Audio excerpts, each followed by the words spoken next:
Ladies and gentlemen, is this thing on? I hope not. Can you still breathe after that little movement? Pie boy? You have reminded me of my mother for years. It is now on a level that is making me very uncomfortable. I'm not sure you're supposed to think about your mother like that. You have never been to my hometown. Usually people like me remove children like you. You know alcoholics are supposed to be anonymous, don't you? Keep it down for a sec, Liz. Ladies and gentlemen, I was criticized yesterday for mansplaining and giving a long introduction, and whoever sent that text, lighten them up. I'm just going to introduce this session, and then we're going to have some banter. I'm going to start with probably the only sensible thing we're going to say all day, which is why we're fighting over chocolate milk, because we accept we're being theatrically childlike. In a time of universal deceit, telling the truth is a revolutionary act. And now let's get down to the silly nonsense. I mention this for a couple of reasons. Liz Crowe's a magnificent human being. We all want to be her. I want my kids to be like her. And she cares, as do the rest of the audience, especially this morning, our panel this morning, about welfare, resilience, and many other topics. Now, she thinks burnout's a load of old shite, and we'll get into that in a second. She also comes from the field of social work. God bless her. More social, less work. Social science, more social, less science.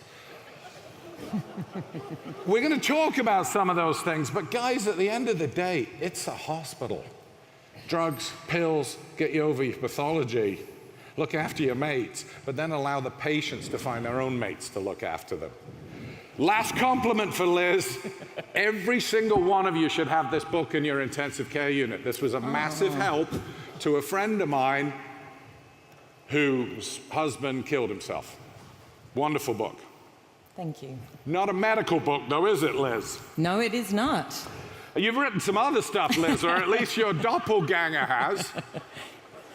Look, social work doesn't earn much money, so, whatever it takes. Now, Sir Giles Brindley wrote most of the seminal papers on impotence, so I understand when you get falsely labeled with stuff you didn't write. But have you written about love and faith, Liz? I think you're guilty. I think you've overstepped the remit.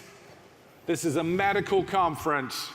Don't tell us what we're feeling. Don't tell us what we're going through. For God's sake, help us through it. Well, if that's the case, why is there so much emotion surrounding smack all the time?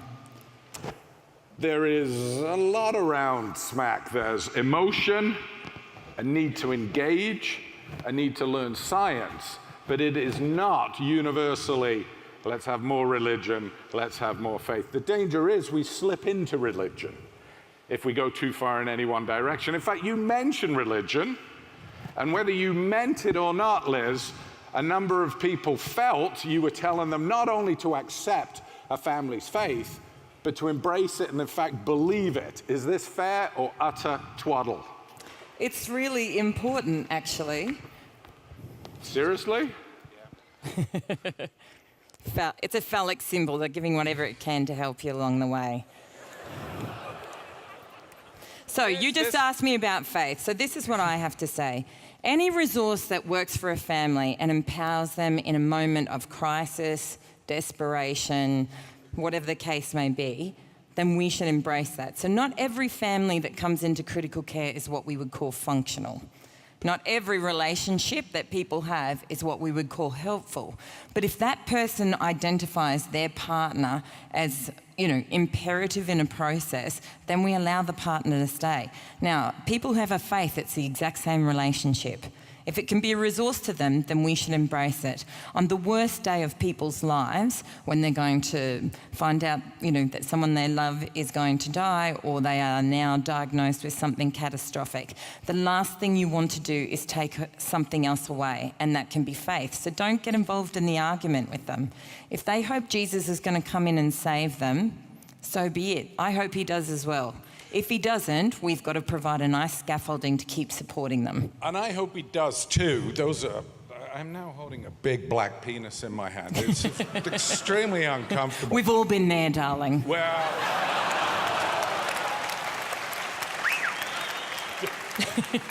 it's true, Liz. It was a long night last night. But what about when the family says, my faith says I don't believe in brain death? So support my faith. Because what we have is fundamentalism coupled with autonomy. So that's tricky, and it's something that we're going to find more and more, isn't it? Where people are saying, I don't believe what you're saying, or I don't want you to withdraw treatment because you're not my higher being. You don't get to say what you're going to say. You're not going to win a fight with God or Muhammad, my friend. Especially not you. So what I would endeavour to do is not enter into the fight. If people are saying, I don't believe in brain death, or I don't believe this is what's going to happen, what you do is say, we hope you're right. That would be wonderful. However, this is what the science is saying, and this is what my understanding is. And when I turn this machine off, I sincerely believe that your loved one is not going to be able to breathe. And if I'm wrong, then that's great. I'm going to celebrate that with you. And if I'm right, I'm going to stay right with you, and I'm going to navigate you to the next phase. Fantastic. You know what you've just done, Liz? You've done a thing called social work explaining. And I get that all the time from our social workers. It's just that we have to dumb things down for doctors. They say you guys are, and then that's just insulting. True. But insulting. They say you guys are terrible communicators. This is what I would suggest. Yeah, I've done all of that. I'm not a retard. I've turned it back on our social workers and said, I'm really good at the medical stuff. You seem to be really good at the communication. He's going to die. Go tell him. It's interesting, Not one has taken me up on that offer yet. Well, I would. So there you go. I think the thing is that we are an interdisciplinary professionals. We know it doesn't matter what facet of medicine you come from. If you work as a team, you're going to have a better outcome. That's the end of the story. So, you know what? I do occasionally suggest children get tracheostomies in my unit. I'm known for that. I do occasionally make comments about things. So be it. I could be wrong, I could be right. But what the thing is that when you work as an interprofessional team, you're going to have better outcomes.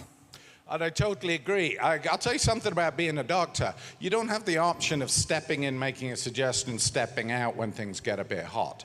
You're there every single moment. And so I agree with all those lines.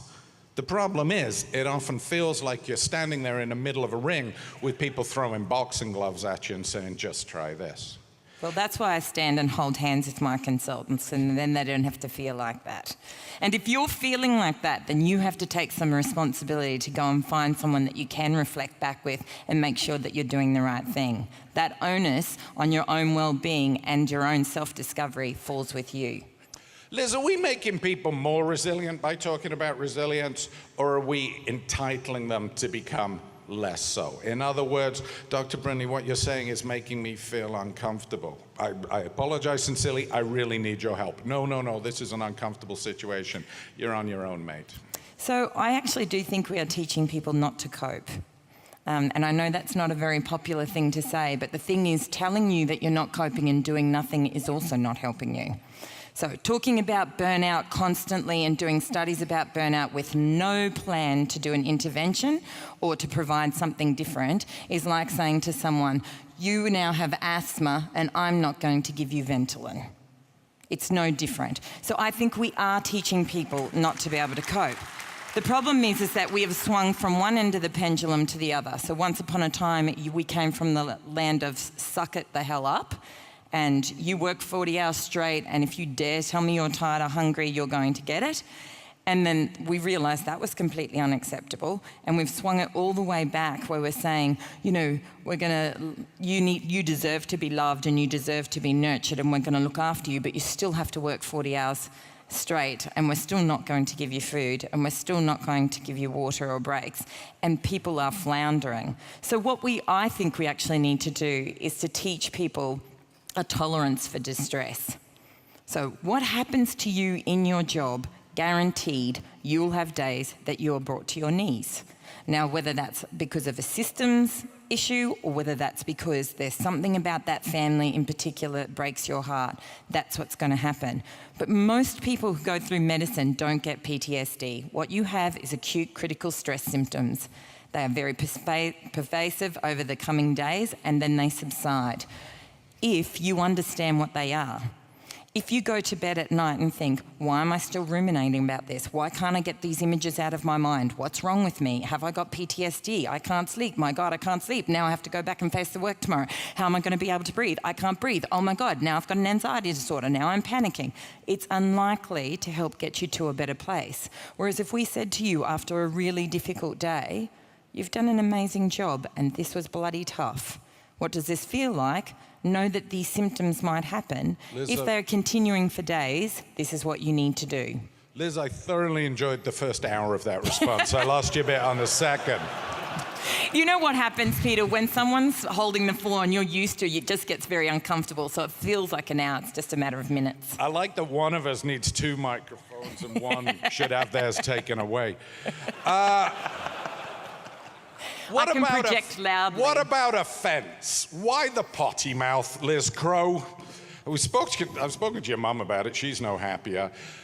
Why do people have the right to be offended? I'm offended by people's diction, dress sense, shouting in public, you know, swearing. I mean, duck is 3/4 vulgar, let's be honest.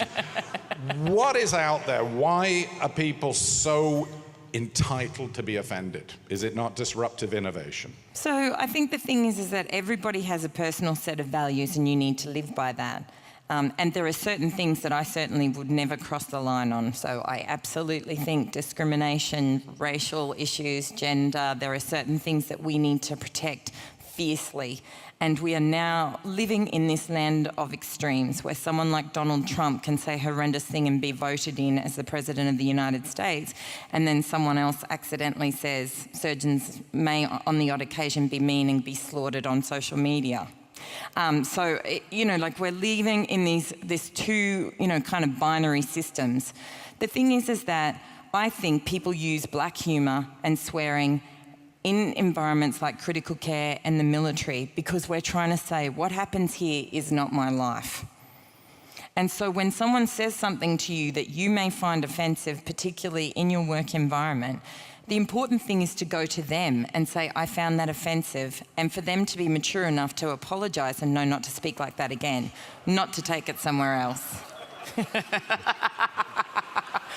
That's a little picture that Peter and I did earlier today.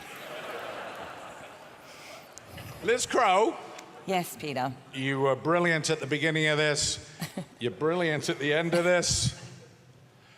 Ladies and gentlemen, has she overstepped her remit? He thinks so. I'm watching you. Thank you, Dad. Have we been a little bit offensive? Maybe. That was kind of the point, so hopefully none taken. Has she been guilty of overdoing it, or is she right on the money? A cheer for right on the money, please.